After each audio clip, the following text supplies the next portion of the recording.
জানেন ভাবি, আপনাকে দেখলেই নেশা হয়ে যায়। আপনি চাইলেই আপনার নেশা মিটাই দিতে পারি। আরে ভাবি, আমি তো চাই আপনি আমার নেশা মিটিয়ে দেন। এই নেন নাম্বার, এই নাম্বারে কল করবেন। তাহলে মাঝরাতে আপনারে কল করি? আরে অরুণ ভাই, ওটা তো নেশা মুক্তি সংস্থার নাম্বার। ঘরের বউ আর দেশের সরকার একই জিনিস বন্ধুগণ। এই দুইটারই আমরা পছন্দ করে সিলেক্ট করি, কিন্তু সিলেক্ট করার পর না বউ কথা শুনে না দেশের সরকার।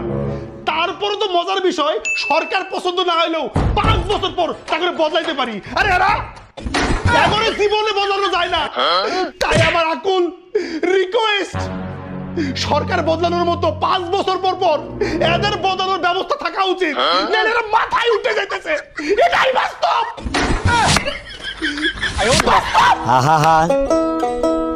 আচ্ছা ভাবি, শুনছি আপনি নাকি বাসর ঘরে চিৎকার দিছিলেন। বাসর ঘরেই প্রথম আপনার ভাইকে দেখি। বলেন কি, না দেখেই বিয়ে করছেন? যখন সে আমার ঘুমটা খোলে তখন আমি চোখ বন্ধ করেছিলাম। তারপর চোখ খোলার পরে কি দেখলেন? যারে টিকটকে ব্লগ দিছিলাম সে বিয়ে করছে।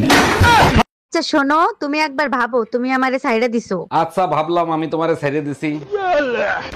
বলার সাথে সাথে ভাবা হয়ে গেছে। আরে বাবা, তুমিই তো ভাবতে বললা, তাই তো ভাবলাম। আচ্ছা ঠিক আছে, বাদ দাও। এবার ভাবো তুমি আমারে সাইডে দিছো। ভাবা তো দূরে থাক, আমি স্বপ্নেও ভাবতে পারবো না। কথাটা সারা জীবন মনে থাকে জানি।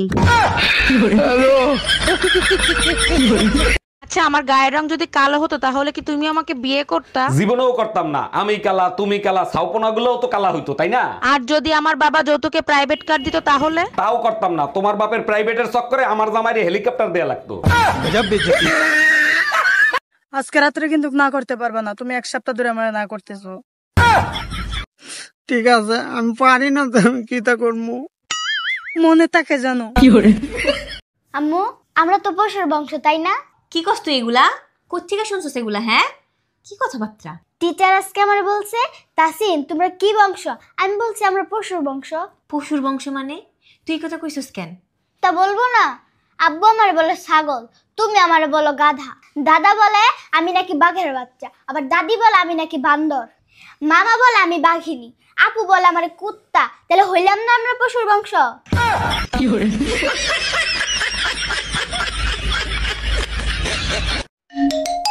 হ্যালো অরুণ ভাই, বাসায় কেউ নাই, তাড়াতাড়ি চলে আসেন। লাইনে থাকেন ভাবি, আপনার ভাবির ব্যাটারি চেক করে দেখি আসতে পারবো কিনা। এই শুনছো, আমি একটু বাইরে যাবো। চুপচাপ ঘরে বসে থাক, তা নাহলে ঠ্যাং ভেঙে হাতে ধরাই দিব। না ভাবি, আসতে পারবো না। আপনার ভাবির 70% চার্জ আছে। 70% এই অবস্থা, আর 100% হলে কি করে? বাপ মা তুইলে গালি দেয় ভাবি। আম্মু, আমরা কি বংশ? কেন তুই জানোস না তোরা কি বংশ? জানি আমরা অজাত বংশ, কিন্তু অজাত মানে কি? এটা দেখছস কি? এটা দেখছস? ওদের জাত বংশ করে জ্বালায় খেলো মারে। চান্দারে শেষ করে দিছে একেবারে। জাত পুষ্টি মিল্লা। কালকে তুমি আমাকে ব্লক করছো কেন? তুমি আমাকে কালো বললা কেন? তো ব্লক করাতে ফর্সা হয়ে গেছো?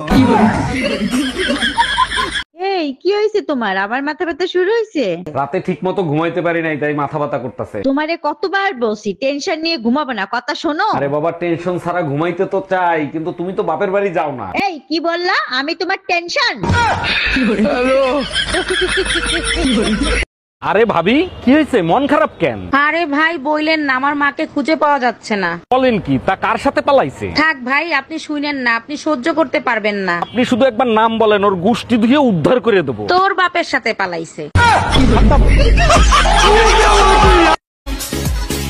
মশা ছাড়া কেউ আমাকে জীবন দিয়ে ভালোবাসে না, এত মারি তবু আমার কাছে আসে। নিজেকে ভালোবাসুন, আর যদি নিজেকে ভালো না বাসতে পারেন তাহলে আমাকে ভালোবাসুন। কারো রূপের গরম, কারো টাকার গরম, আমার কিছুই নেই, তাই আমার মাথা গরম। বেবি, রেস্টুরেন্টে চলে আসছি, বলো তুমি কি খাবা? ওরে আমার বাবুটা, তুমি যা খাবা আমিও তাই খাবো। এক্সকিউজ মি, হ্যালো, একটা ওয়েটার পাঠান। বেবি, 2টা ওয়েটার আনতে বলো, আমিও ওয়েটার খাবো। মারো মুঝে, মারো মারো মুঝে, মারো মারো।